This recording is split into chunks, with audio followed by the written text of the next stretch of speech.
Complementando a aula anterior sobre contratações, fazer uma aula aqui sobre testes psicológicos. Eu sei que a gente já falou sobre isso, mas cabe citar novamente porque a gente está falando de contratações e a gente está falando de pessoas.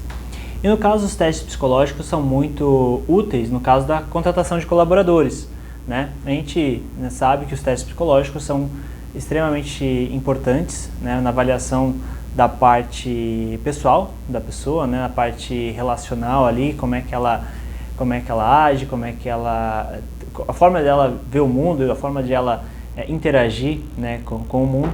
Então os testes psicológicos são extremamente importantes para você complementar ali a sua análise do perfil da pessoa. Novamente falando que não tem o perfil certo, não tem o perfil errado, mas há um encaixe em relação ao que a pessoa é e o que ela tem de conhecimento em relação à cultura da empresa e o que a empresa precisa em relação ao serviço técnico, né? Então tem que ter esse encaixe. E os testes psicológicos ajudam muito, principalmente na parte comportamental.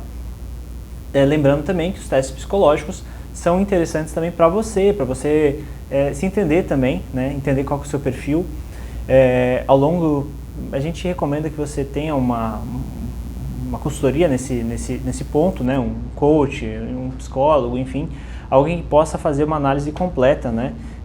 Da sua empresa, né? Você, seus sócios, colaboradores, para ver se todas as engrenagens ali estão encaixando, se não tem nenhum ponto, nenhum perfil comportamental faltando nesse encaixe e se os perfis existentes estão nas áreas corretas, né? Então não adianta ter todos os perfis possíveis numa empresa e esses perfis estão em áreas que não são os melhores para aqueles perfis. Então os testes psicológicos são extremamente importantes, né?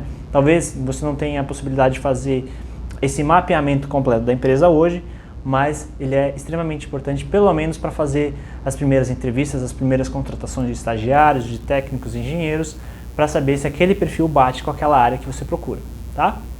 Então é importante para você, para funcionários, para contratações e para os sócios, né? Para todos se entenderem melhor. E interessante aqui a gente falar superficialmente sobre os testes possíveis.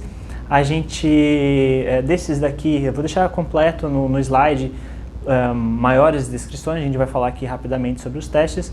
E no primeiro momento, talvez seja o mais interessante aí, tanto em relação a custo, em relação ao custo-benefício e agilidade, o DISC, né? O DISC é muito bom, a gente até usa na empresa até hoje o DISC. É uma das ferramentas que a gente usa para avaliar o perfil comportamental.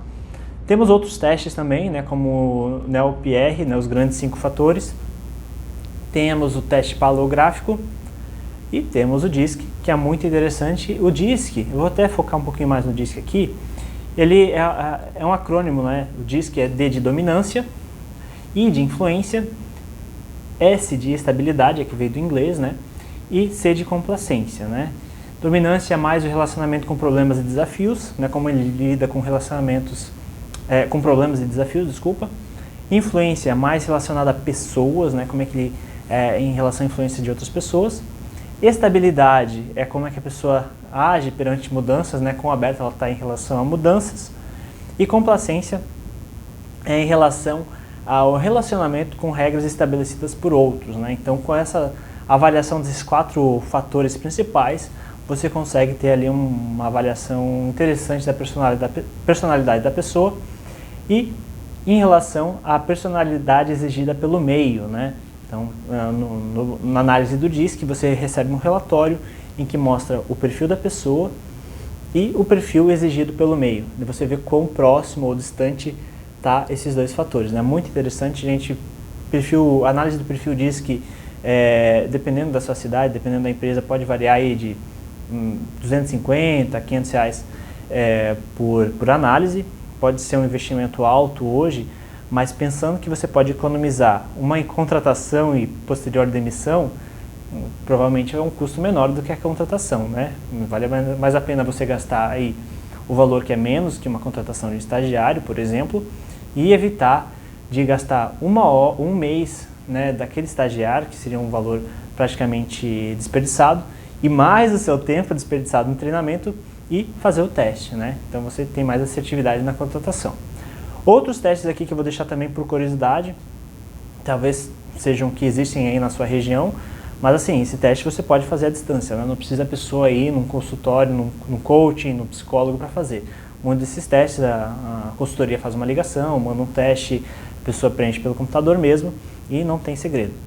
Temos o Myers-Briggs Type Indicator também, muito bom, que divide em arquétipos, e o teste Enneagrama, tá? E vocês vão ver que todos esses testes acabam tendo uma certa formatação ali em relação à análise, né? Um perfil mais que se expõe mais, um perfil que se expõe menos, um perfil mais retraído, um perfil que, né, prefere mais a estabilidade, um perfil que está mais aberto a mudanças, que é mais dominante, um perfil mais acatado. Então, por mais que esses testes tenham formas de fazer a avaliação de forma diferente e de classificar de forma diferente, você vê que tem mais ou menos esse movimento em relação aos perfis existentes, né? Tem alguns que dividem em mais perfis, outros em menos perfis, outros são 16, outros são 9 perfis, mas no final das contas, o que você vai querer saber é qual que é o perfil e qual que é o perfil exigido pelo meio, tá? E geralmente faz muito sentido essa análise e você consegue ter uma visão muito melhor da sua contratação, tá? A gente já falou sobre esses testes, né, numa aula anterior, mas cabe aqui citar novamente para você lembrar de fazer esse teste também, já que a gente está falando de contratações. Então, contratação de colaboradores, espero que você consiga fazer os testes, né, principalmente o DISC, para você ter mais certeza aí da sua contratação, tá bom?